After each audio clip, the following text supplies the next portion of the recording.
Well, hello again, everyone. This is Nick Michalak along with Steve Frazier. Hello again. Returning back to our Halloween franchise commentary series with 20 years later, Halloween Water. Halloween Water. I remember it well. I remember. This is 1998. Yes, it's been 20 years. So it's been 40 years since the original. Yes. Bringing it to you.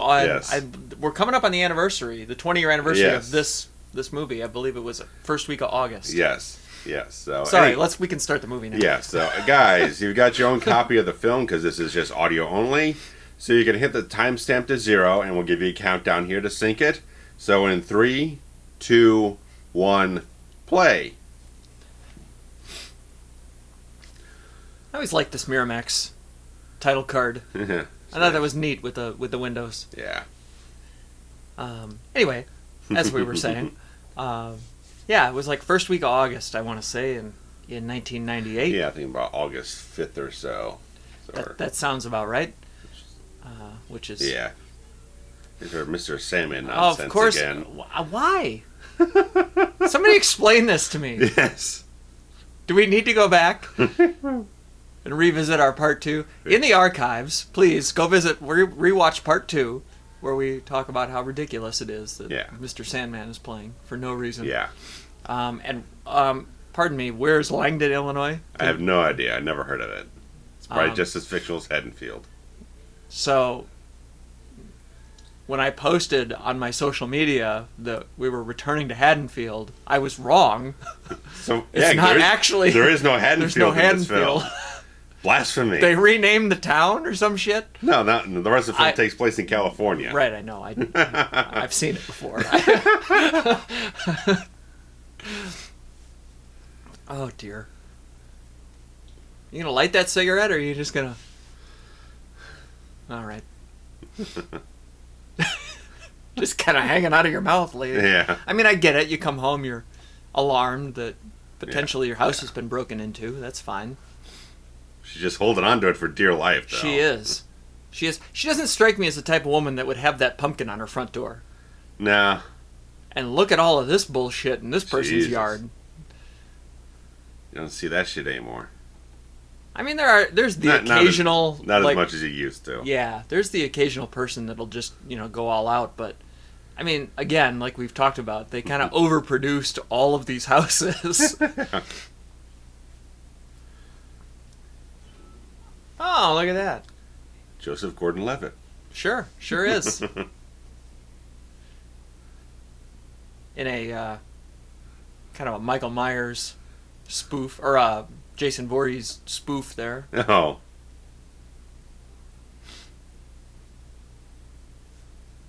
Gordon. I always got a kick out of people that operated with 3 names. So your 3 names or 1 name? Right. 2 names get you nothing. Well, I mean, he was probably coming up in the world, and he went to join SAG or something, and there was already a Joseph Levitt somewhere. Some production designer. Right, that nobody had ever heard of. So they said, well, if you want your IMDb to be anything, you gotta have a different name. Oh, all right. And there's a hyphen in there too. Because you gotta have a hyphen. Well, oh wait, so is Gordon-Levitt his last name hyphened? I'm guessing so. Okay, well then never mind. I recant everything that I said because... Which is peculiar as it is.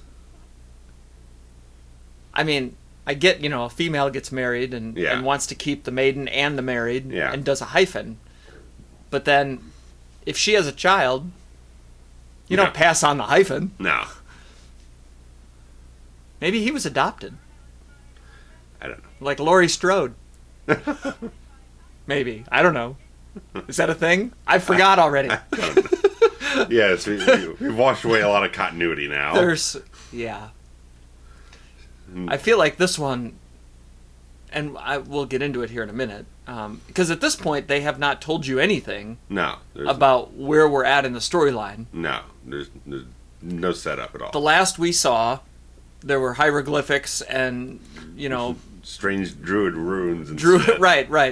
And depending which version, occult stuff or genetic engineering or nonsense altogether. And Michael Myers is just in the basement at Smith's Grove, just hanging out. In a... just hanging out down there. Yeah. What a dick.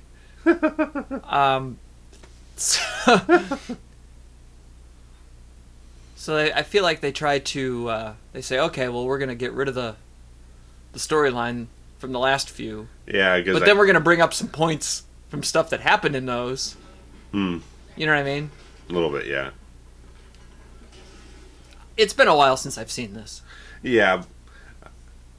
I mean, you did not. Did you pre-watch? No, I did not. But, okay. But I got a little bit of a primer listening to something else recently that got me up to speed. I mean, I remember general beats of the film. It's not like it's a complex movie. Oh, sure, so sure. It's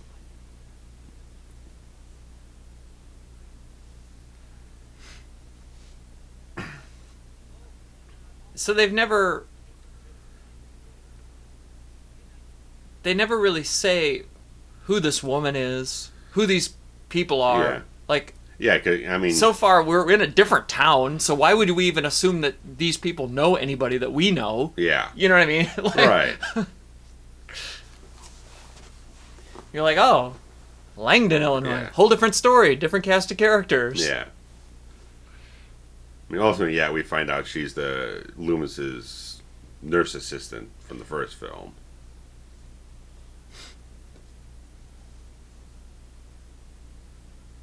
It got dark real quick. And it was a long walk home. Next door. Next door.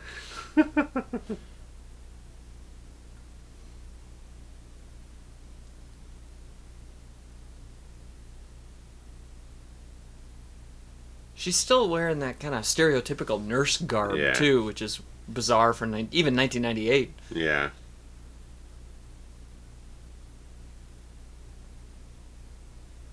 I think this is like the first pre-credit sequence we've had in one of these films. R.I.P. Dr. Loomis. Yeah. Oh, yeah, I guess this is a cold open, isn't it? Yeah. Why would she have a file on Laurie Strode? Yeah, why is this in her place, not locked up in some sort of... Yeah. And we'll definitely be getting ahead of the story as the film goes along. Right. Like, okay, so you're a nurse. Why do you have an office? Why is he here? Yeah. And by he, I mean that skinny person wearing a Michael Myers knockoff costume. Yeah. We're definitely going to get into that. I mean, just how ridiculous is it that she has an office with files in it that belong to anybody? Like, these are... Right. Obviously she's a nurse, so these are what, medical records? Right. You wouldn't be keeping medical records in a private residence. Yeah. These would be locked up in a hospital somewhere because they're private. Like, we don't even know what the contents of the envelopes were, but right. All we're presented with is she's some kind of nurse, so that, logic says, oh, they must be medical or psychological or something. Yeah. No, see, that's kind of fun. Yeah, but again, that skate to the face. Again, that raises the question. We've been pretty much watching this in real time here. They went next door, and she walked around the house for about a minute. With Michael showing up in the background, how the hell did they have time to go over there and kill him, then run the fuck over there, and now run back over here? Well, this is all taking place in the course of maybe 2 or 3 minutes. That's baby shit alongside of what he's going to do, where he's going to drive to California and everything. Waits till the kid goes next door, go over there, kill him, then run back over there to go ahead and stalk her, and run back over into the other house. It's more of this silliness that we keep getting in the franchise, where the killer just shows up wherever it's convenient for him to show up in the film. Now, it is kind of cool that when you see the cops here, you can see her dying in the window next door. Like, I kind of like. Yeah. I like the visuals. Yeah.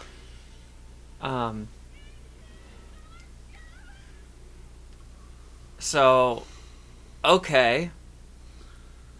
Now, I'm also confused as to how did he get here? How did he know where Langdon is? How does he know who this woman is? Yeah. There's internet now in 1998. Do you think Mike knows how to use a computer? Someone taught him how to drive. I don't know. He's been sitting around in a dark corner somewhere for 20 years. Well, yeah, who knows what happened? Here he goes. He's pulling away in this. And one thing this film doesn't address Chevy Nova or whatever. Is that one thing this film doesn't address, if Halloween 2 is still in continuity, what happened to him after he got blown up in a blaze? That's true. Because this also suggests that Loomis survived that to continue on for at least a couple more years, I guess. Well, I don't know. I mean, all we saw was we never see any burn marks on this Myers. That's true. They never found his body. Okay. So there's your one line of dialogue that eliminates... That sounds like a crock of shit. They never found his body in the burning hospital inferno. wing? Yeah. I'm sure they would have seen a flaming man walking down the street, billowing smoke. All right. And these are crime scene photos? And these are in the woman's house? Whose house are we in? She never struck me as someone who'd be doing this, the wall of photo nonsense. She was very much... I love the wall of photo stuff. Yeah. But I don't... From what we saw in the first two films, she was absolutely not that type of person. She was the one trying to drag Loomis away from that nonsense. And she had access to these crime scene photos? Yeah. And what exactly has she been doing with all this stuff? There's no explanation for any of that. Steve Miner film. I'm slightly behind here on the credits here. Yeah. Steve Miner is a gentleman that we've talked about previously. Yeah, Friday the 13th, Part 2 and 3. Which explains the hockey mask gag there at the beginning. Because I guess Jamie Lee Curtis had worked with him on a previous film and pretty much more or less suggested him Michelle to do Williams. this one. Is that the Michelle Williams? Yes, indeed. All right, then. I kind of forget that, we're now in the era there's of... photos from the end of Part 2, so... Oh, Janet Leigh makes an appearance. Yes, I forgot indeed. about her. Yeah. But yeah, we're in this era of... that horrible sketch. It's terrible. Introducing Josh Hartnett. Yes. All of these actors that we now, have been around forever. Much larger films, yeah. LL Cool J. Isn't it weird to have your name on the credits after you're already dead? Yes. Like, I imagine Gordon-Levitt and his family all came to watch the movie, and then, he gets skated to the face, and then, well, we can leave now, and they don't even see his name up on the screen.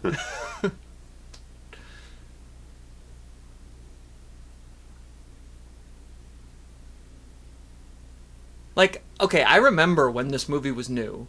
As we discussed, I saw 6 in the theater. I actually worked for a cinema at the time that this one came out, so I was fired up for it.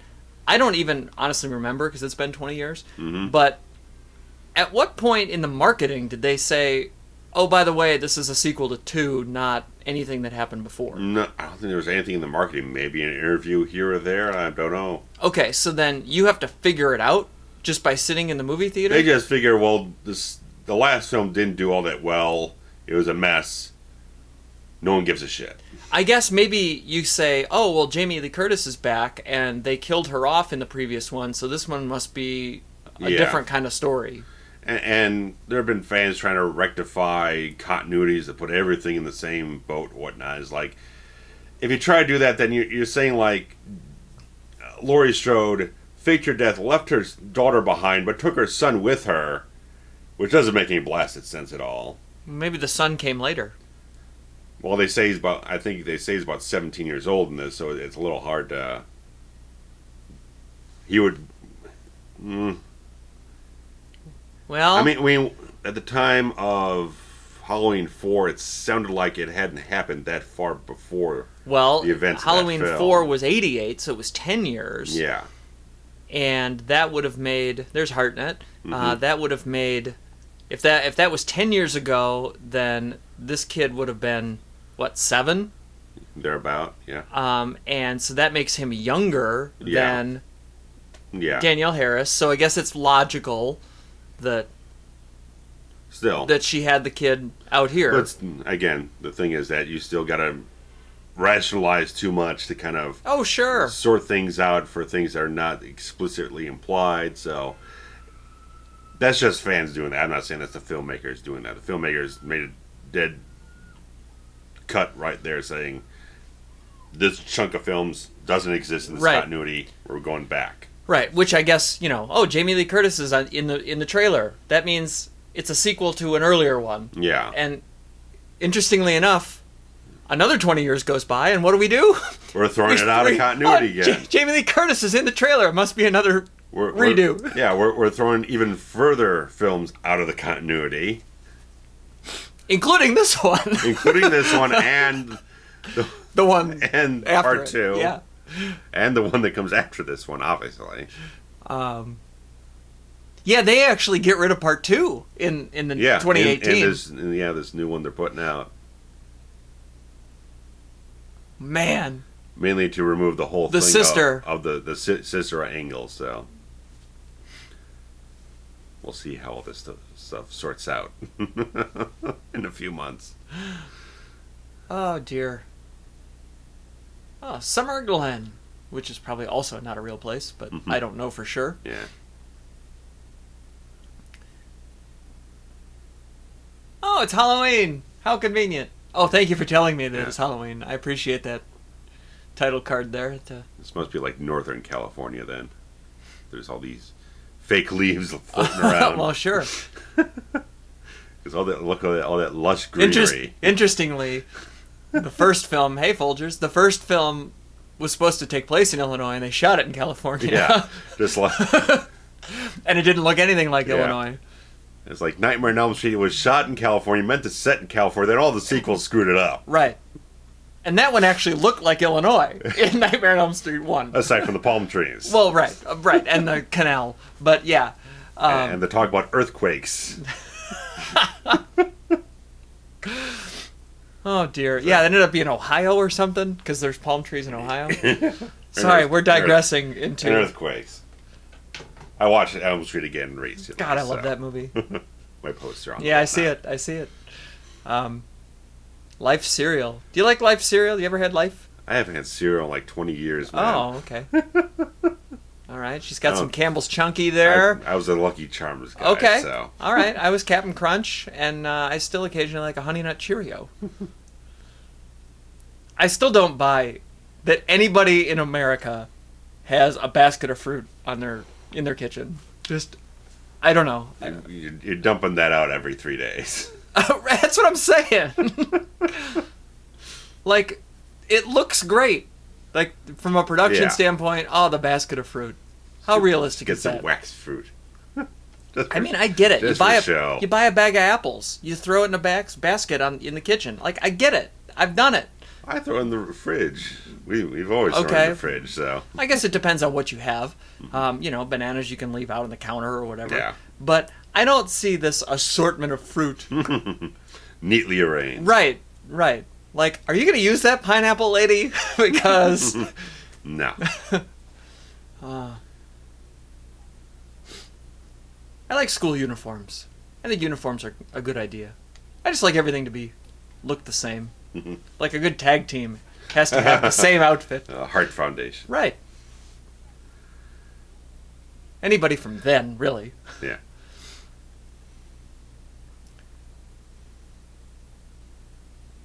So we're to believe that she, well, aside from hallucinating, she packed up after the events of 2 when she was crawling around the parking lot. Yeah. Now, we don't know anything about... Supposedly faked her own death. I don't know exactly where that comes up in the story, but that's been said to have happened. It comes, right, at some point. But at this point in the movie, we don't know that. Yeah, we're trying to figure out what the freck is going on here. Right. So she's in California, she's alive. What? Going under a different name. Hartnett's supposed to be 17. He's always looked like he's 28. Oh, he's a tower of a man. This kid here on the left with the hook nose, he's been in a bunch of stuff too. I don't remember his name though. Yeah.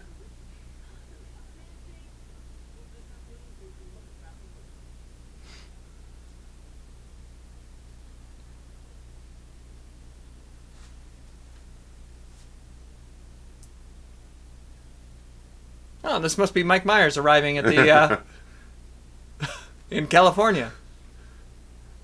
It's almost like the same car that picked up Loomis in Halloween 4 with the preacher. Oh yeah, the Crazy Ralph Yeah. of the franchise. Yeah. Okay, so it's not Michael Myers.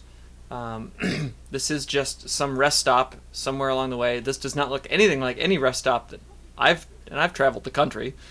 Yeah. Like, there's not even a parking lot. And here's our shredded tires. How does that happen? I think it's a plot convenience to get another kill into the film earlier on. Well, they got to figure out a way to get him. Well, maybe, because why wouldn't he just take that car the whole way? Yeah. You know what I mean? Yeah, exactly. If they're not saying wrong with the car, he's got no reason to stop here and wait for someone to come along and kill him and take the car.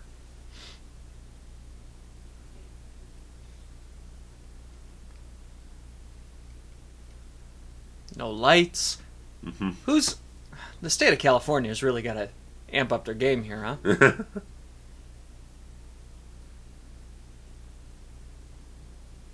I mean, look at this dump. The hand thing with the revolving pull towel. Oh. How disgusting is that? Ugh. I mean, even as a kid, I remember. Oh, there's Bart Simpson. Even as a kid, I remember thinking, like, wait, is this thing just going in a circle and we're all just like, who washes this towel? I don't know. It's so gross. Nobody.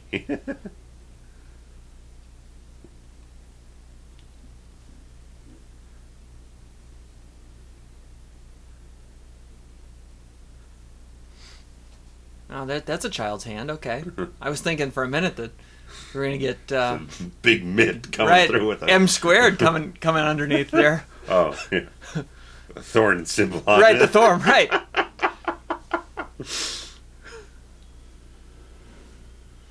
The thorn symbol.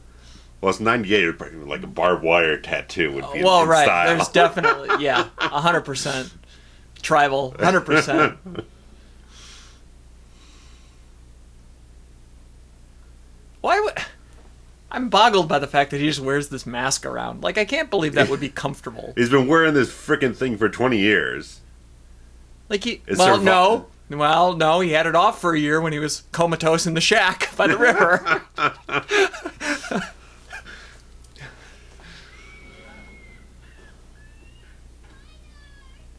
Spiders.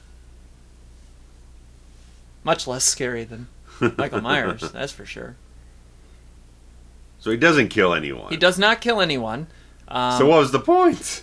To switch the vehicle, but he had a vehicle. Like, why wouldn't... Like, completely- you know why? That was a waste of 5 minutes because they didn't know what to do. Pointless scene They could to have chopped... pad out the film because That's it ends up being 86 minutes long. Well, it would have been 82. 82. So we gotta can't pump have an it up a 82 little minute. bit. Like, do what other films do. Just run the credits about 1/3 speed at the end of the movie. There you go. It'll drag it out for another 6 minutes. Right. All you got to do is get an extra song there into the credits there.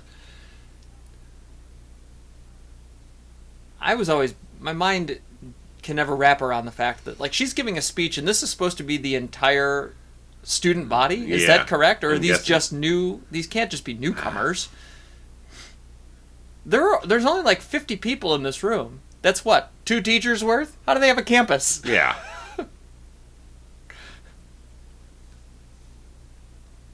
This doesn't make any sense.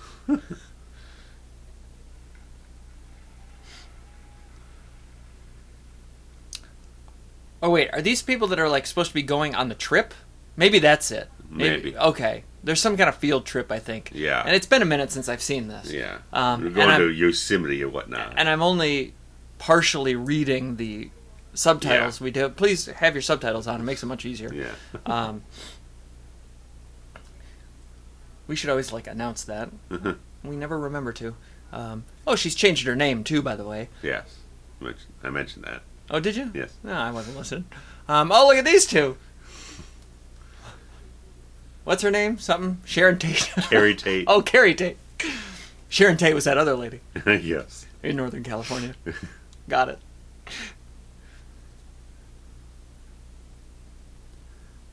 For some reason, I thought I was going to say Kate Tate. I thought that's a terrible name. Oh, Carrie. Well, Jamie Lee kind of found a hairstyle and just stuck with it forever, huh? You know, it worked. That's nice. It's good. It worked I like for her. it. She ended up with his haircut in a little while. Oh, salt and pepper going on, yeah. You know what? Believe it or not, I think for 60, she's still smoking hot. Oh, yeah. I'm thinking in the new film, I think they aged her up a little bit more, give her a little more haggard makeup, because I've seen other photos of her recently. She doesn't look as... Yeah. I would buy that. I mean, she's done up like that. So. Her character's got to be 60 or better. And they put a wig on her. Yeah. But whatever. They've done that before. Which is her best wig in the franchise so far.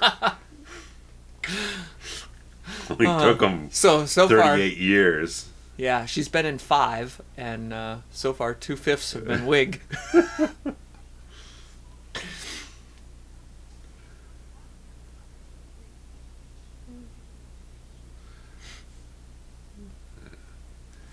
LL Cool J ahead of his breakout role in Deep Blue Sea. Yeah, I guess that was a little... Well, it was the same year, I think, right? Or 99, maybe? I think it was next year, yeah. Next year. It's a wonderful I wonder if I would call that a break. I guess it's a breakout. Well, because he had the big song and everything, the music video for it. So. I haven't seen Deep Blue Sea since it was in the theater. It's cinematic junk food because it's Rennie Harlan. Oh, of that's course. What he does. My memory, not to sidetrack here, but my memory of Deep Blue Sea, working in a cinema, back then we had actual film and you had to put the film together. Yeah. And my projectionist put the film together in the wrong order. It's like a Tarantino film now. It was. And actually, like, the Sam Jackson death happened before, like, in the wrong order. And so, like, I recall the being like... Exactly. It comes back like Travolta later on in the Pulp Fiction. So that first day was a nightmare because we had to, like, refund people. It was... Oh. That anytime anybody says Deep Blue Sea, I think of putting the movie together in the wrong order. Anyway, LL Cool J, he'd go on to have quite a little career, huh? Yeah, he's doing NCIS LA now, so he's been doing they're that all the same, but forever and ever. Yeah, he did the Grammys a whole bunch of times. I mean... Yeah, he's chill. He's a nice dude. He's cool. I like him. Ladies love.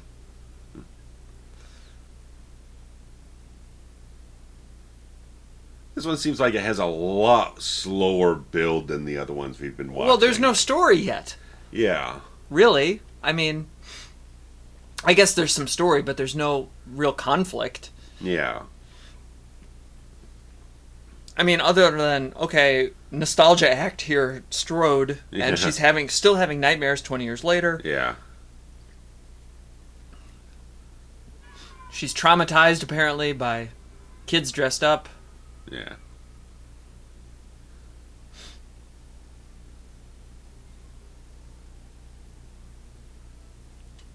I still think every Halloween movie should have some sort of reference to Halloween 3.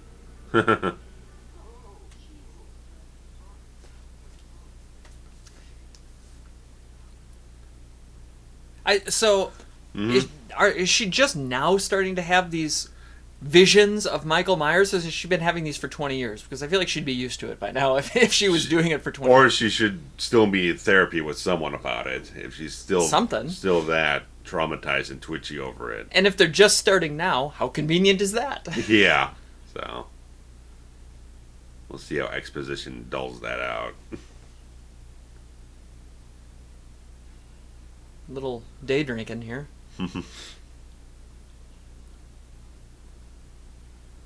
Oh, so the boyfriend's the counselor. Well, there you go. And she doesn't tell him anything about it until it's almost too late. That's typical. Yeah. That is typical. Let's see. I'm always interested in what's going on in the backgrounds. I forget to even read the words.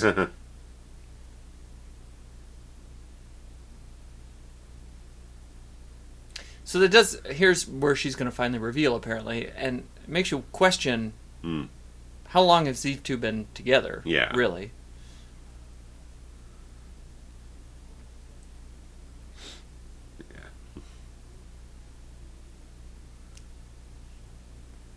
He's basically saying, I've done it all and none of it's helped. So. Well, I guess that explains a little bit then. It's where you got to go if you want to keep it alive. Right. If you got people like me sitting behind you going, hey, that doesn't make sense.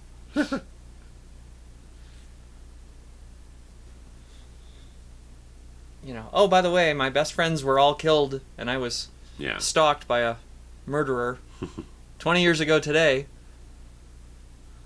Maybe that's another reason that she would have these memories, because it's on Halloween. Possibly, yeah, probably. All right, we're working it out, folks. Don't worry. It's happening. You didn't finish the first one, ma'am. Oh, see?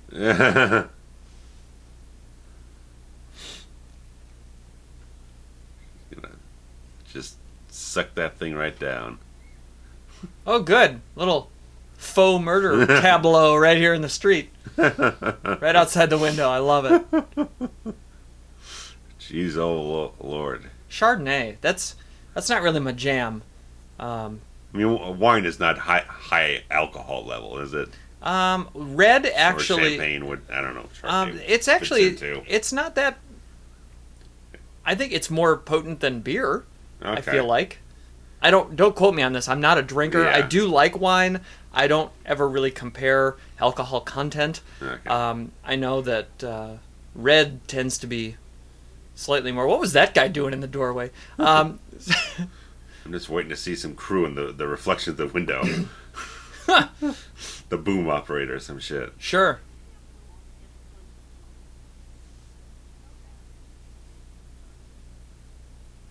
But she is? I guess so.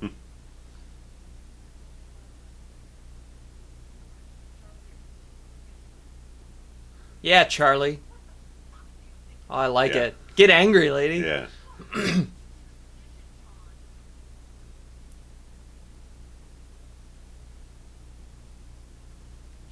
What did he do, really?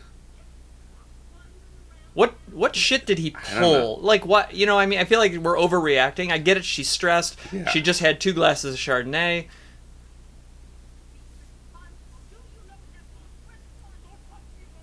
She needs him to be the adult, really, in this relationship, which is a slightly interesting take on the whole, like, adults always know better. Yeah. Theme that goes through all of the horror movies.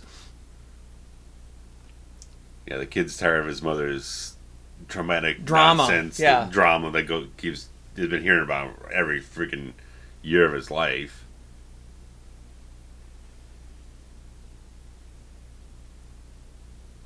Yeah, she's just going to let loose on him in the street here because he happened to skip school. Yeah. And he didn't even skip school. He just went to lunch off campus. Yeah.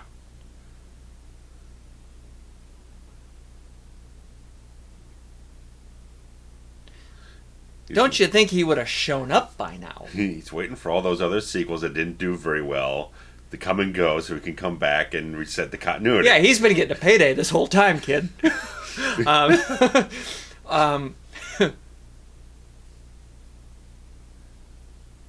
waiting for a thinner, lankier stuntman to come along to portray him. That's what he's been waiting for. Oh, good, Mr. Sandman. So, why would she have any sort of resonance to that song? That song didn't play. It's something that plays over the scores, and that's something coming out from internally, a radio, in the story of the film. Yeah.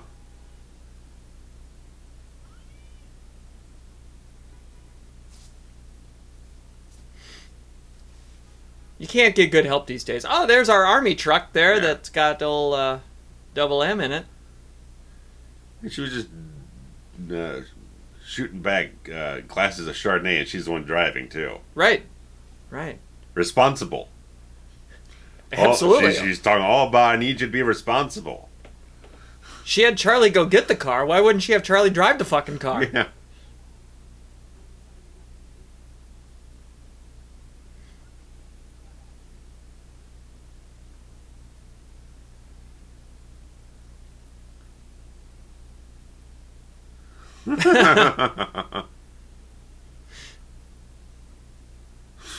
See, now that was a nice little scene there because she's showing authority. He's showing, like, we learned a little bit that, you know, he has camaraderie with the kids. Yeah. And he also doesn't like her very much. Yeah. Like, we learned a lot from not a whole lot in that scene. That was well done. Good work, yeah. That was well done. Aesthetically, the movie looks pretty great. Yeah. You know, our guy Miner, who ripped off one of the better sequels in the Friday Part 2, and obviously we all love the camp of Part 3, which it looked great. I mean, aside from the 3D bullshit, but yeah, he does good work. Yeah. You could say we've had maybe too much daylight at this point in the film, so there has been a lot of atmosphere going on. Well, but that's a screenplay type of problem, not a direction problem. I suppose. I mean, we do have daylight for 16 out of the 24 hours. Right, So. I'm just saying. Give or take. For a horror film, there's been not a whole lot of atmosphere to wrap yourself into on that regard. Have there ever been horror films that take place completely during the day? I couldn't say for certain. I can't think of one. That's it. That's my new project.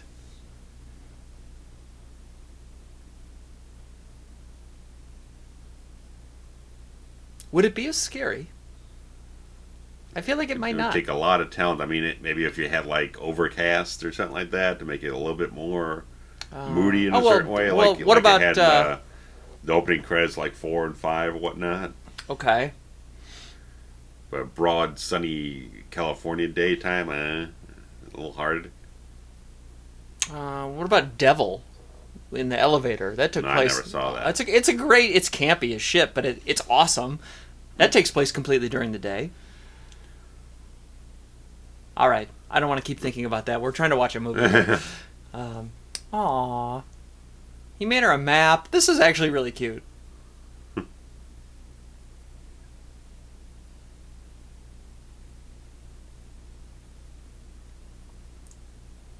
I mean, he just really wants birthday sex is all he wants. Really, yeah.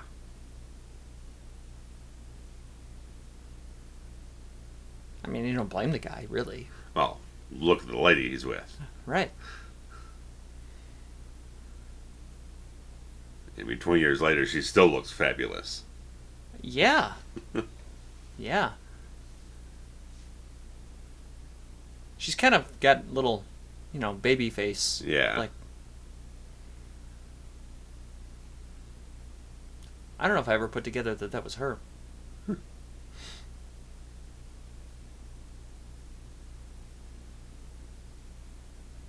Uh-oh. That means his penis.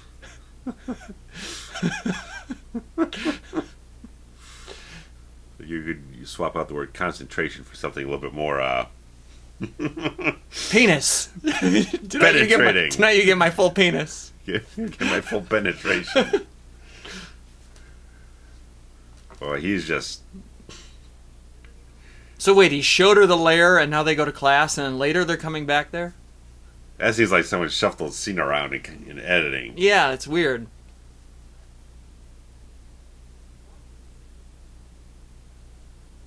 Frankenstein. Now that looks like a different mask even. Yeah. Now you said that you just rewatched the documentary about this film. Because apparently, I guess the director wanted something that was as featureless as possible. But then, like, the producers didn't like the mask. So they got Beekler come back in and do a new mask. And then him and his team show up on the set. Director doesn't know shit about it, gets all pissed off about it.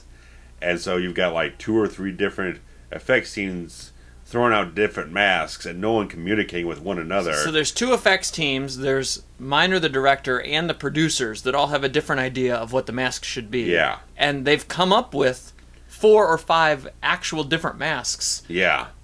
And shot scenes with all of them. Right, because there's like 2 or 3 weeks into production before they started changing the mask and decided it didn't work and didn't reshoot any of the goddamn scenes. Now, I can't say for certain, but it feels like all the scenes that we've seen so far, aside from this, have been this fairly one here, consistent look. Yeah. It might not have been exactly the same one, but at least they were close enough that you couldn't tell. Yeah. And this weird spiky hair nonsense.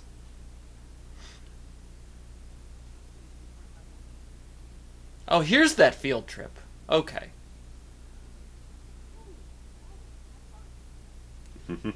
She's having crazy person's remorse here.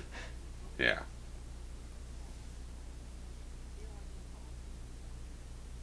Call again. Oh, once more. Excuse me.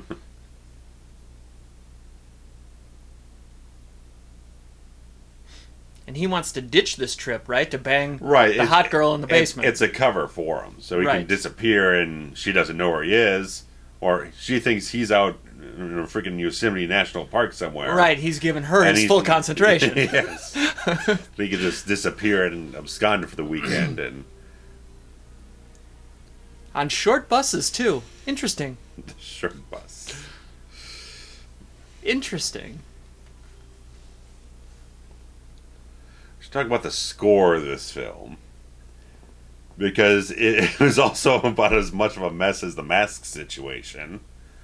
I can't imagine that to be true. Well, they originally got John Ottman, who done like Usual Suspects, to do the score. Great score, great film, one of my favorites of all time. He's a fantastic composer. He ended up doing like the X-Men films, pretty much anything Bryan Singer would do, he would score it and edit it as well. So, but he came in and he couldn't. His mentality with the whole thing was a lot more instrumentation, a lot more orchestration, kind of against what a Carpenter score would be. Right. Be a lot more texture, a lot more layers of stuff here and there. So it sounded overworked. It didn't have that simplicity of everything. So he was trying to do too much with it. And I was listening to, they had some scenes on the documentaries like that it absolutely did not feel like it fit for. I seem to recall this now that you say it, that there's some that are like completely orchestral, right? Yeah. And they're not at all scary. And it's weird. It doesn't feel right for the franchise. I'm remembering a scene where he's like coming down the hallway or something, and it's a low shot, and it's supposed to be ominous, and it just didn't work. It's too much. So they brought in Marco Beltrami, who did the Scream score. Nice. But they didn't have enough time for him to redo the entire score, so they have mishmashed pieces of both their scores, like in the same scene. Look at this spliced car together. Can we talk about this? I mean, okay, Mama Bird here. Yeah. In a neat little reunion scene. You know. But look at this beautiful. Well, I think it's supposed to be like the one she had in Psycho. Oh, really? That's what I remember. It's been a long time, and plus it was a black and white film, so can't tell. It's hard to tell. Yeah. But... Oh, now that would be a fun little crossover. I haven't seen Psycho in even, I don't know, 20 years maybe. Yeah. But yeah, with the score, just like... Go ahead, sorry. It just didn't... It just feels... They took splices of both their scores together to kind of get something that they felt was right, but even Ottman is like... There's a few little bars of his stuff, then a few little bars of the other guy's stuff, just... It's not a consistent piece of work in that regard. Oh, is he just taking a nap on the side of the road waiting for everybody to leave the school? Did he know there was a field trip happening? Yeah.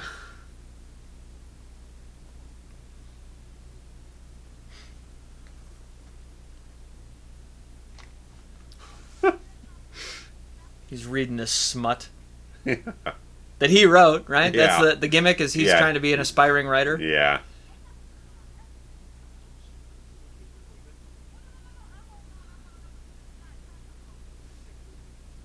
That's funny.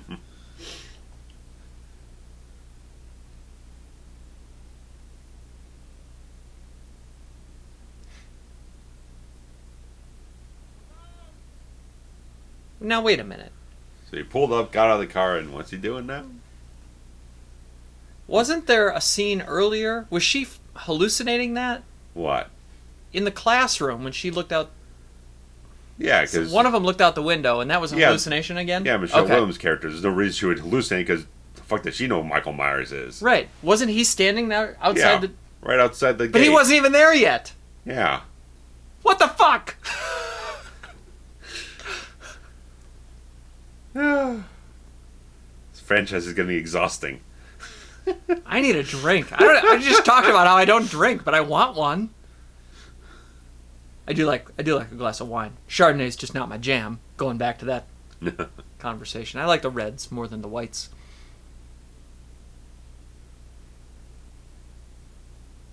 Like he had to open the gate and walk over there to make sure there was no one in the car, despite that he saw there was no one in the car.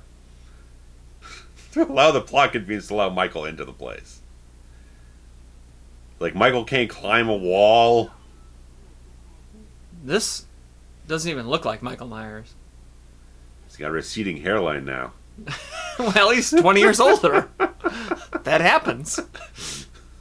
The mask has receding hairline. The new one should have a bald spot. Yeah, agreed. A little salt and pepper in there. Like, this Michael Myers character is behaving like a kid dressed up in a Michael Myers costume. Yeah, this doesn't feel... Even going back to the first film, he was pretty just random about who he killed, but he didn't just kind of like lurk around someone and this, not kill them and walk off. He would usually fixate on someone, murder them, then move on to the next person. He was very systematic. And again, it would make sense for him to kill this guy because he's the security guard. Get rid of some guy who's got a freaking gun. Despite the fact that we know that guns don't do shit to him. Well, no, he was shot 6-7 times. And then he was shot another like 6 or 7 times. Then he had his eyes shot out and... Oh, yeah, that's right. Thrown into an inferno, and apparently he's completely healed that because we never see any burn marks on this Myers. This movie's the worst. I mean, I respect them for trying to start over and say, fuck all that. Yeah. They should have at least addressed part 2, though, and the burning. Yeah, there should have been a little something.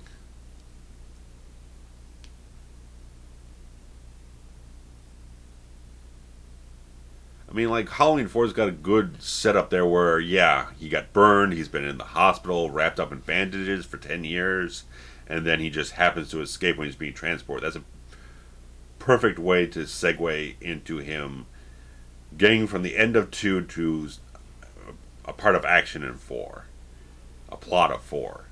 Like, look at the way he's walking. This one almost, like, ignores the final the final act of 2. As if at some point he just disappeared and no one was the wiser of what happened to him. Right, it's like, okay, we're continuing from 1.5 films. Yeah, that's what it feels like. Because there's no acknowledgement of the Jimmy Lloyd relationship at all. Jimmy.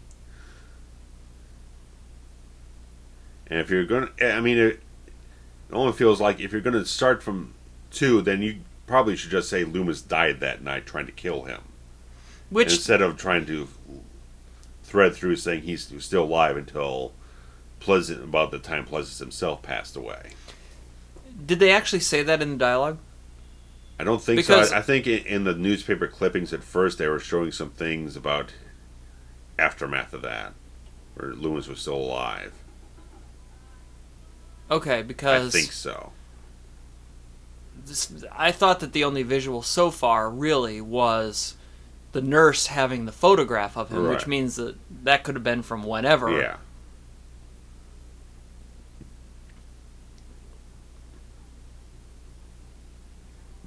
Well, because I think, now remembering, I think that the nurse was actually taking care of Loomis in his final days. It was like he was ailing and she was taking care of him and agreed to take over all his files and all that type of stuff. I think that's part of it. Which could explain why he has all of she had all of the shit in her house. Yeah. He almost like left it to her in a certain way, his own personal But it still wasn't his to leave. No. They're medical records. Yeah. That's some horse shit. This confidential shit, it should have been, yeah.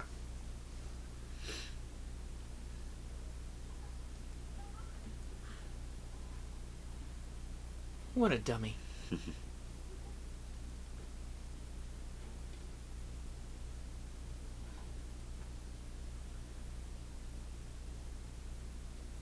Yeah, just hit that bottle.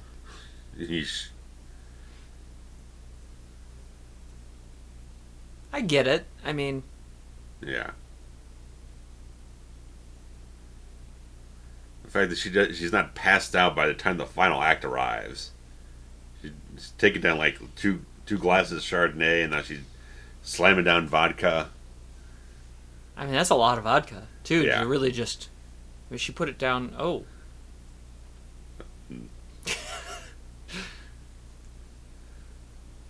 Maybe you should eat something. Yeah.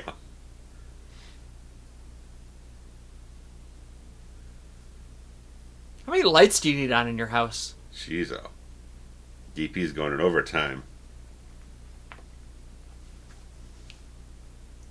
Hey, remember what happened the last time you carved a pumpkin on Halloween? I wouldn't recommend it.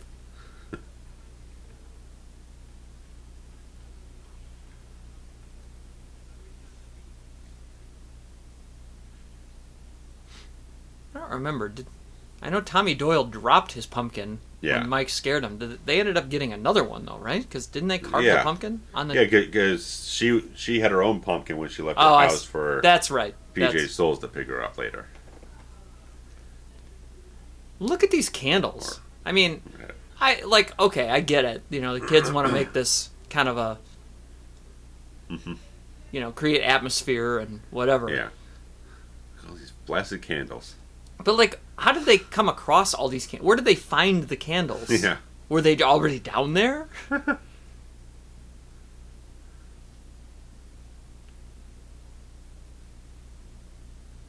think they borrowed the candles from the Thorn Cult dungeon in the last film. Oh, okay. Yeah, that makes sense. They were candle hoarders. I get it.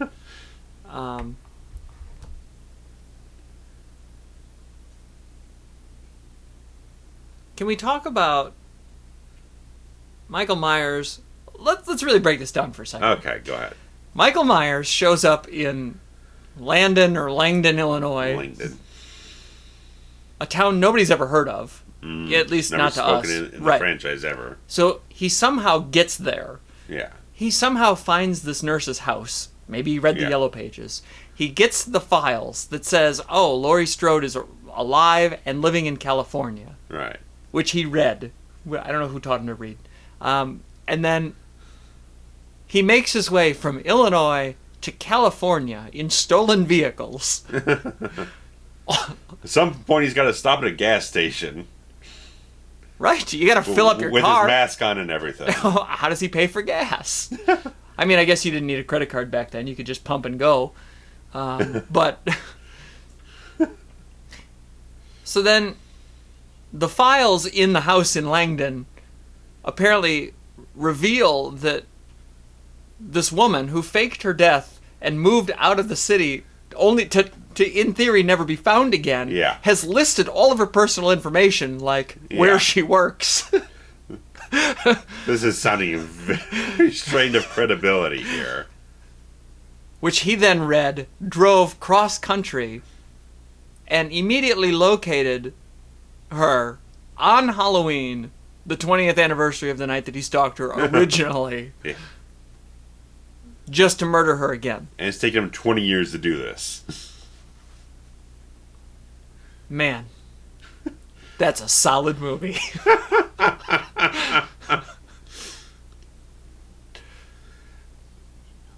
Because again, at least the other continuity told you what Michael was doing all this time. Oh, here's the story. For fair amount of bit. I mean, the fourth, it tells you in 10 years he's been comatose or whatnot. The other films, like the next one is a year later, he's been laying in the fucking shack. And the next one says pretty much he's been screwing around with this Thorn Cult for 6 years. This one just says Michael's been doing whatever for 20 years. Sitting on his ass. Here she says she just revealed to him that she faked her death. Yeah. Which, if we're going by the end of part 2... It's a difficult thing to do without federal assistance. That's true. And if we're going by the end of part 2, She never died. Why did she have to... I mean, Right. This is all constructed after the fact. Like... I mean, do you have to say you faked your death? Because then that actually implies continuity to previous films. You could just say, I changed my name.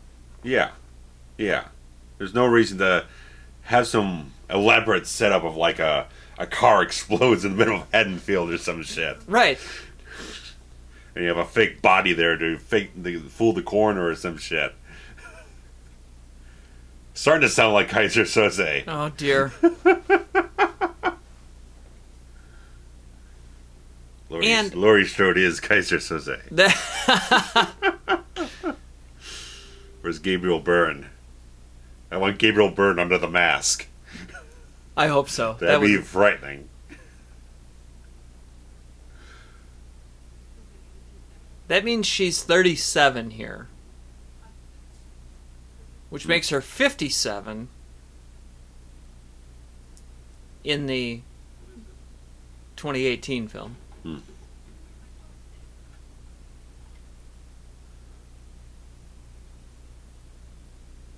Yeah, she wouldn't have had to fake her death. No. I mean, I guess it's implied that Loomis helped her in a certain way, and that's why he has files that say where she is, what she's doing, and whatnot, but... I guess. Also, you wouldn't think Loomis would actually keep files on this for someone to actually find out about it. He'd probably burn this shit. Well, any normal person would. Yeah. If you're helping someone off the books... Right. You need to fake erase their death them. and change their identity. You don't keep evidence around for it. Right. But you need that so Michael can actually find her in this contrived plot. It really is ridiculous. Like, in a lot of ways, this is the most ridiculous. In terms of setup, yeah. Yeah. Trying to dance around this continuity that they've already excised from the franchise.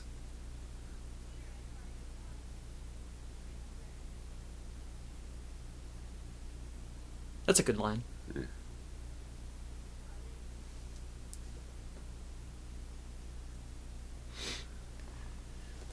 Okay, it's not even 8 o'clock yet.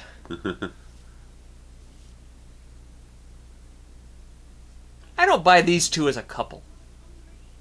Nah.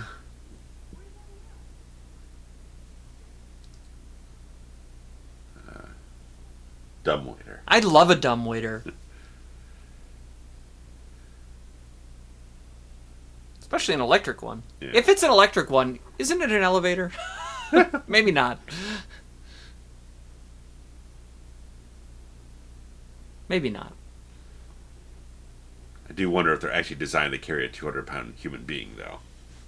I don't think he's 2 bills, but I agree with your sentiment. At the most. I mean, I suppose 175. I suppose maybe. You are supposed to put, like a bucket of ice or like but heavy, a keg of beer. Maybe 50 pounds tops. That looks like an alien. This makes me think of Friday 4. Where's the corkscrew? Oh, here's the corkscrew right in your head. Oh no, it was went in his hand, and then he got chopped in the head. Yeah.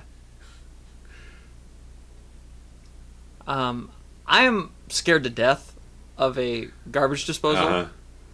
I've never once in my entire life lived in a house that had one. Uh-huh. Look at this. Oh, this is awful. That's CGI mask. It's not even CGI, really. No, it was. They created a CGI mask in that shot. Oh.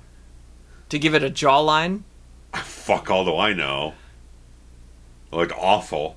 Whatever it was. That was like the 3rd different mask that we've seen. Oh. Again, why? There's no reason why. Because you just made it look awful. For 2 seconds on screen, it looked absolutely terrible. I mean, part of the brilliance of the original film, and we've talked about this, is that what you don't see is scarier than what you do see. Yeah. Then, much like every other franchise sequel, they glorify the villain and make it like all about their image. Yeah. You know, they did it with Freddy, they did it with Leatherface, they did it with Jason. Yeah. They did it with all of them. And there's an off-screen kill for you. We've been waiting, what, an hour?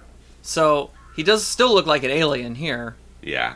The build of this guy, the stuntman, just is too slim for my taste. His clothes are baggy. Yeah, the clothes are too baggy. He doesn't have a... And I realize we're nitpicking a little on that, Yeah. but at the same time, it's so glaringly a different person. Yeah. This is a neat idea that she's got to ride in the thing with the kid that's dead. Yeah. Like, that would be traumatic. Yeah.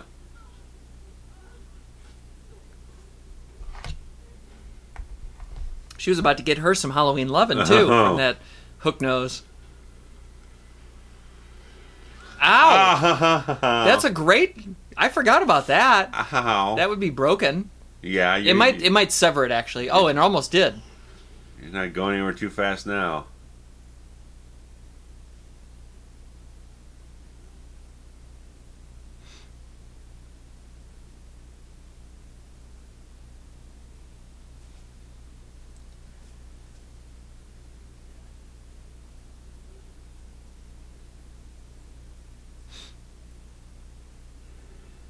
That's really good. Yeah. I like it. I don't remember the detail on that, but it is nearly severed. She's got the bump on her ass there.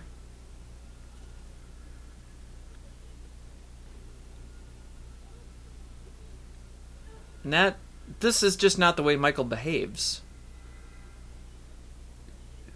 Again, that mask is awful too. I've met that guy. Yeah. We're seeing too much of the eyes. I don't like it. The gentleman who played Michael Myers in this movie, Chris Durand. Durand, yeah. Hell of a nice guy. You see him like in the interviews. Yeah, I've met him, and interestingly, we were at a convention, and I didn't meet him at his booth. I actually met him at a vendor booth, a toy booth. My friend and I were inside shopping for action figures, and we turn around, and Durand came in. Okay. And the three of us were now looking at action figures together. That's and nice. he said that he told us that he had promised his kid that he would bring him home an action figure of himself. Cool. Which I thought was a really cool thing. Yeah. So he actually picked out a Michael Myers action figure and paid the guy whatever, like the overpriced convention price. Oh yeah. About 3 times as much as it's worth. Right. But it was a neat little moment where he, shared a personal family story with my buddy and I. That's nice. Yeah, super cool guy.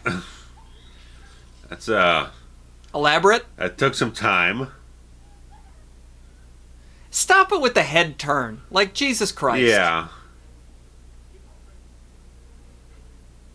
Like you're kind of saying, I think it's too exposed in this film, light-wise. Yeah. I think we've visually seen too much of them. Way too much. And you go back to the original, Carpenter showed him only when he really needed to, and usually that was in a couple of glimpses here and there. And then at the end, like, the closet scene is like the climax. Yeah. Like, it's in your face. Yeah. Why would you stab him in the leg? Yeah. This is like character protection shield at maximum effect here. And this is just not the same Michael Myers at all. No, it doesn't feel like it. I mean, granted, Durand said he didn't go and try to... Look at this! That's a different mask even yet from the last scene. But yeah, I mean, Durand said he didn't try to go ahead and emulate anyone's particular style, but maybe it would have helped to do a little bit of that. Just look at some of the performances, see what he felt worked, and take from some of that. Well... Because he doesn't really have a presence. He just kind of walks too casually. It's the same character, though. Yeah. So, why wouldn't you Yeah. look at what had been done before? At least go back to the original film and just see what functioned. This mask looks like bright white. Yeah.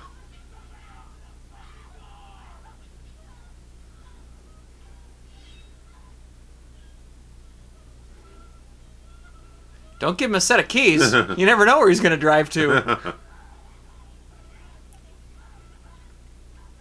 It almost, it's like porcelain white. Look at this thing.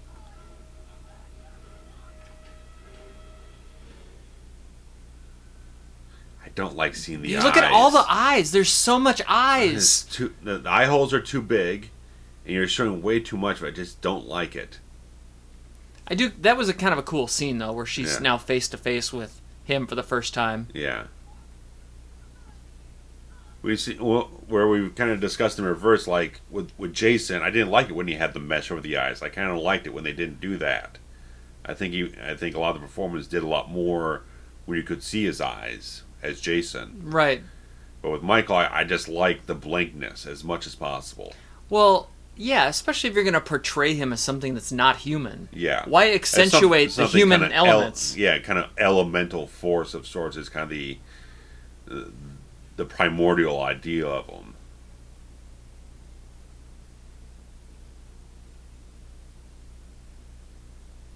You just expose these eyes the way they do. He just looks too much like a dude. Right. I can't watch this. And the goddamn curtains blowing in the wind and not think of that Celine Dion music video. It's all coming back to me now. It was circa 95. Oh. The entire music video is Celine Dion walking through hallways like this with those damn curtains blowing. Was it like directed by Michael Bay or something? It might have been. I don't know, but that's all I can think of. Sounds like something he would have done. Did she shoot him? Supposedly, I don't think he's dead. I think he comes back in like 10 minutes. Oh, okay. I don't know. You can't kill LL Cool J and have a giant CGI shark in the film.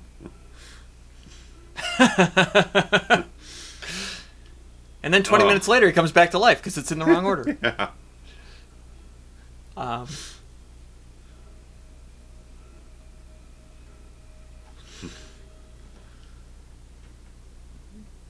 Okay, then. Just grab a wire hanger. It worked before. It did, yeah. 20 years. I mean, go with what you know. Go with what... See, he's going with what you know. Just barge through the fucker. Ow. Ouch. That might murder a man. Not him, though. Not him. He's no man.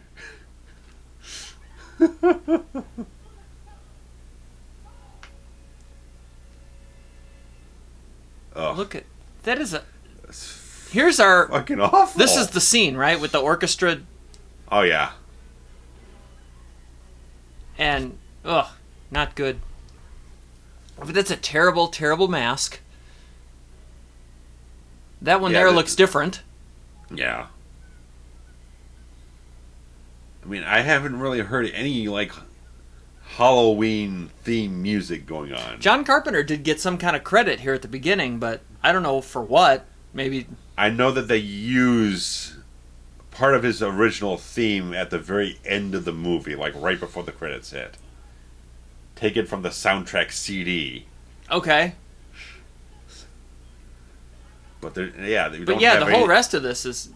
I mean, if you use those classic themes right, they amplify things and get you in the right mood, but this just feels like standard horror shrieks. I think that the score to Halloween 1 is up there in the top 10 film scores of all time. I would say so. I mean, John Williams probably has 6 out of the other 9, yeah. But I'm just saying. Throwing some Goldsmith in there. As far as like effectiveness and iconic melodies and things that you remember, the simplicity of it, you associate, like you hear the tune and you're immediately in the movie. Yeah, it's got to be top 10. Yeah. At least in with horror. Number one, yeah. For horror, it's probably number one. I mean, who doesn't recognize that score the minute it hits?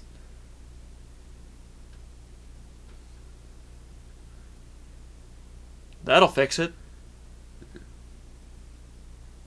This guy got to have one of the lowest body counts of the entire franchise. What are we at so far? 3? 3? We got depending on. No, we're 3 at the beginning, and then the 2 kids and the dumbwaiter. Okay. And then Adam Arkin and so we're at meant 6. to believe LL is dead, but I think he comes back. I think he does. I think he does too. I think so.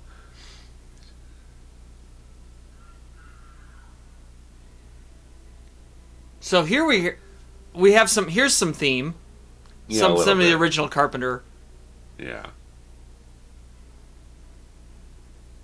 And I'm already feeling more terrified with this theme than I was with anything that they were doing the other version 2 minutes ago. Yeah. Like that, the Carpenter stuff just puts you in a mood. Yeah. If you touch me like this. Now, how was he hanging up there? I don't know. Where she didn't fucking see him? Was he Spider-Man? I mean, yeah, it's a cool shot, but right, you're gonna see get a little sort of outside the frame thought process going forethought of it. Right, just because the camera can't see it doesn't make sense more than 2 seconds into it. No, it doesn't. You'd have to be hanging. You'd have to be Spider-Man, just holding onto the ceiling, not just doing a pull-up with one arm for him not to see him on a 10-foot ceiling. Right, his feet would have been dangling in the aisle. It's called peripheral vision, you fuck. Yeah.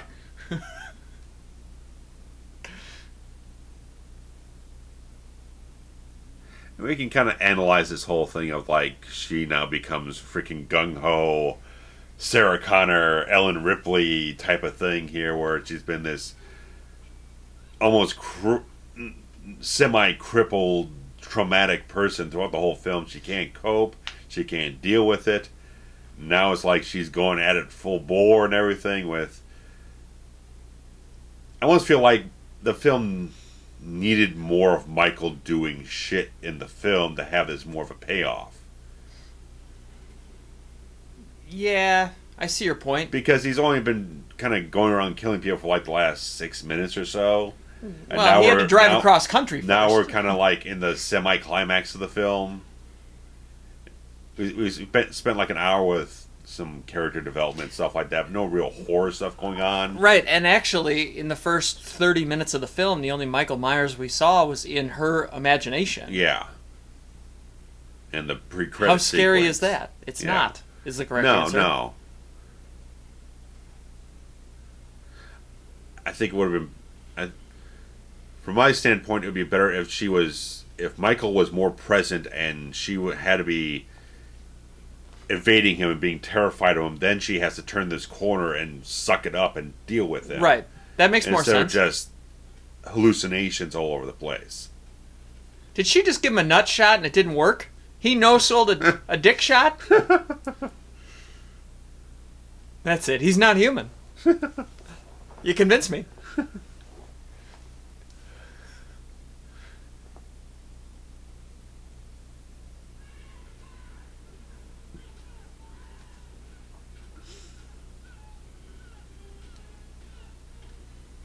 And... oh. Well then. The table didn't break. The table didn't break. No, they didn't gimmick the table like they're supposed to.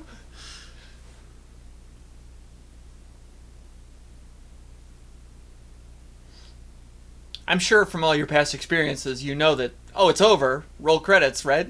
You killed him. Oh, yeah, because then you have to cut to a shot, and then cut to another shot of her looking down, and his body's disappeared, then you cut the credits. Right. then you've replicated the first film. She's even holding onto her shoulder the same way she did the first one. She's selling the shoulder. Yeah, it's like the exact same cut. Yeah. Well, she didn't have to fall over a balcony for it. No, he did. Well, no, I'm saying right, in the to get first the film, cut, right. after she gets cut in the first film, she flops over the right, railing. it was a role reversal, because in this one he went over. Yeah.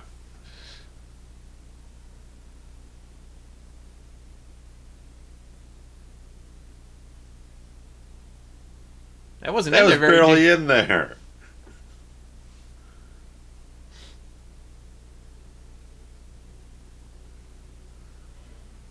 Oh, see, I told he's living large. How do you know he's dead? Are you a doctor?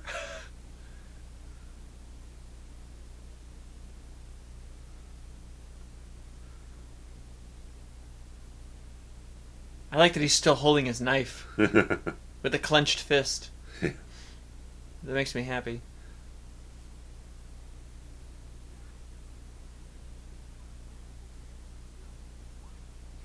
Wait, is this actually, like, really the end? Other than... The head chop. Well, coming, right, yeah. I know that's coming, but I mean, like, that's it?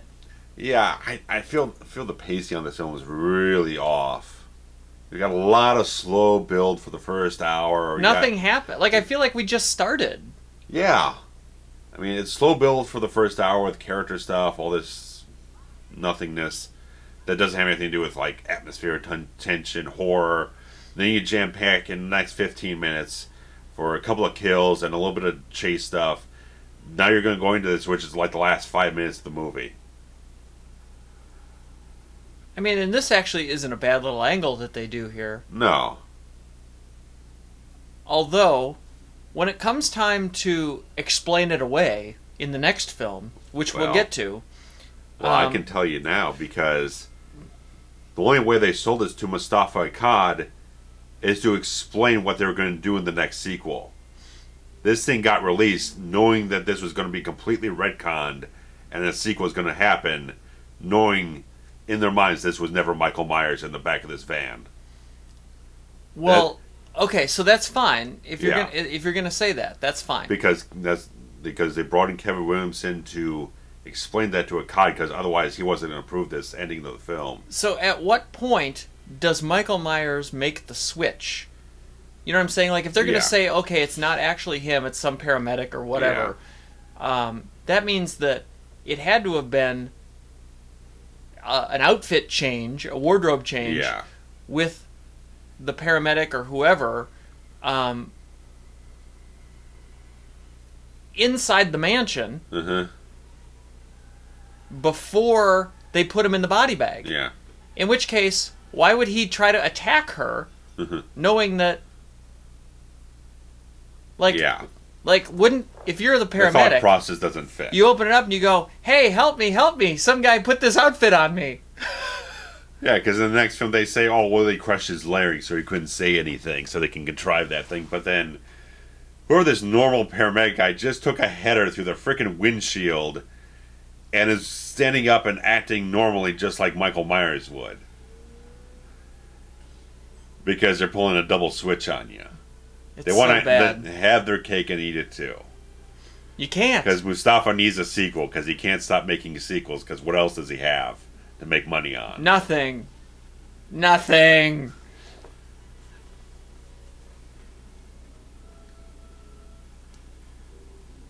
And this regular paramedic gets squashed between a tree and a freaking thing, and he's still alive. That would definitely kill you.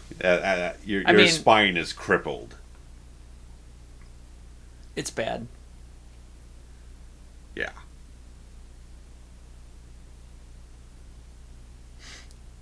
Oh, now there's a fire. Yeah.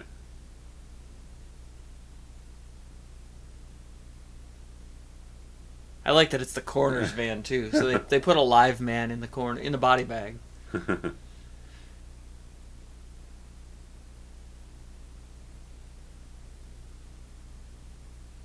Oh, how convenient. That fell right there. Yeah.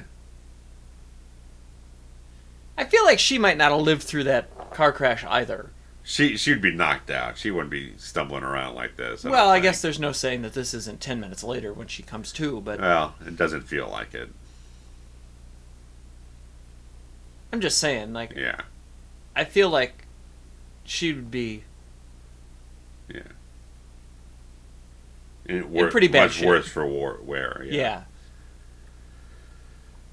Because it wasn't like it just rolled, once. Yeah. Or, just kind of capsized. Yeah.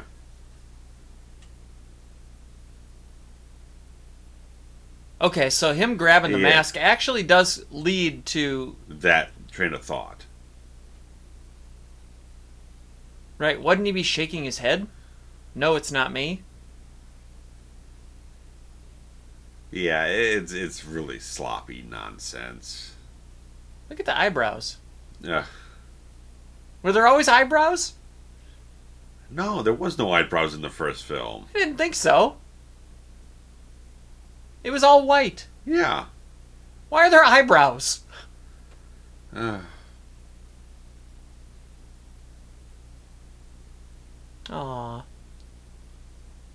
I know you're going to ask it. I was going to ask, why doesn't the paramedic just take the freaking mask off to show who it is? But they're here to trick the audience. I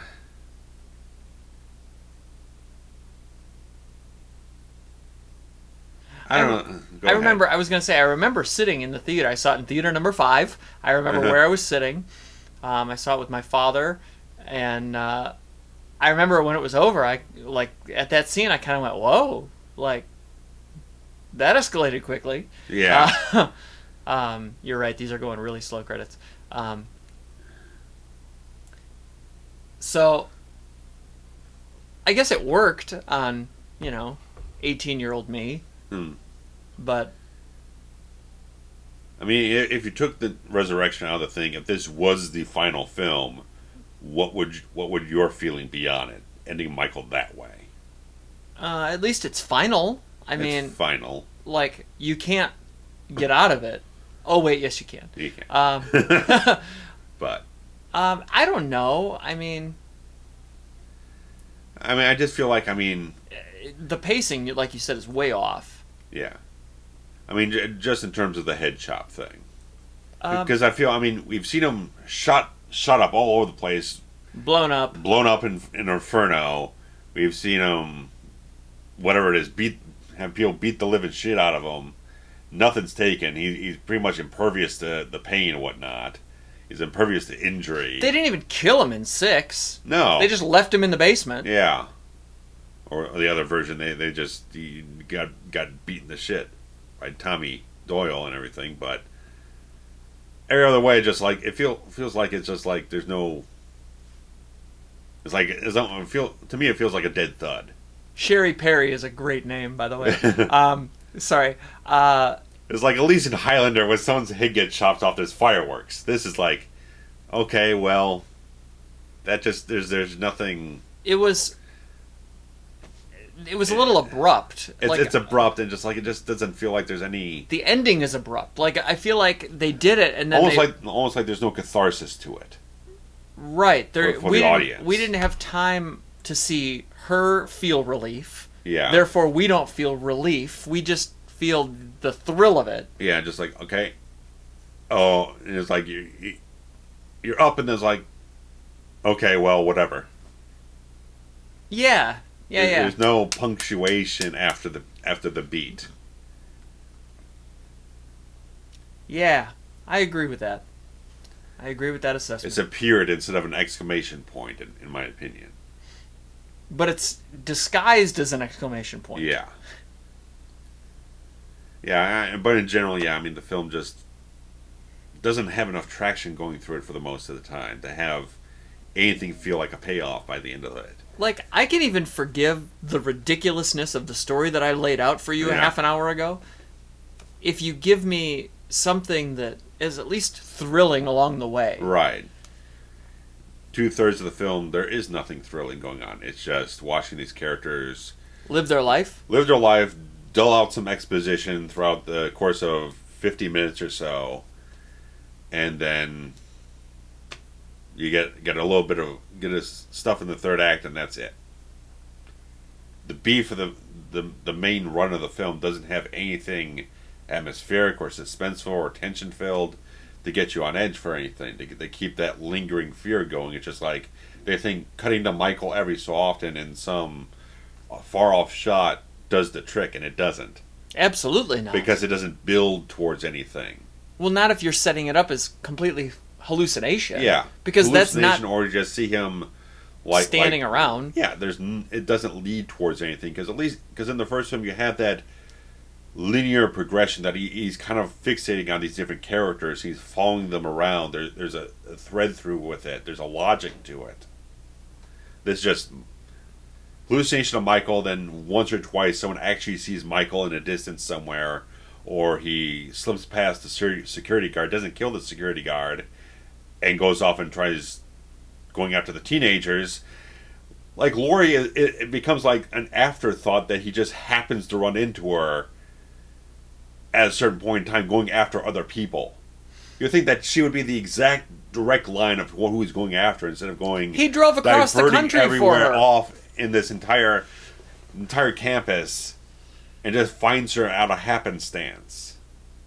Yeah, he doesn't know what the children look like. He doesn't know anything. Right. He doesn't know that Hartnett is her kid or whatnot. He doesn't know shit. No, all he did was read a file 9 states over to the east. Right. It would have been better if we actually saw him stalking her, and then he maybe starts going after the people associated with her to kind of thin that out towards her. That would make more logical progression. Yeah, where at some point she is seeing the real him, but thinking that it's still hallucination. Yeah. That she can't differentiate between reality and hallucination. That would build better for character as well. That she has more of a psychological... It would justify her drinking and her psychotic behavior. Meanwhile, there is a definite tension building up there that we see that it is Michael, but she can't hold enough onto reality to know what the hell is going on, so she's not aware of the terror that's lurking outside her door. Ugh. And the goddamn eyebrows. Oh. I think we go on for another half an hour. I'm sure we could. Well, but instead, what we'll do is we'll see you in a couple of weeks, and we'll pick up with the sequel to this one. Yes. A sequel to the final installment of the franchise that gets retconned because they didn't want to end up stop doing sequels.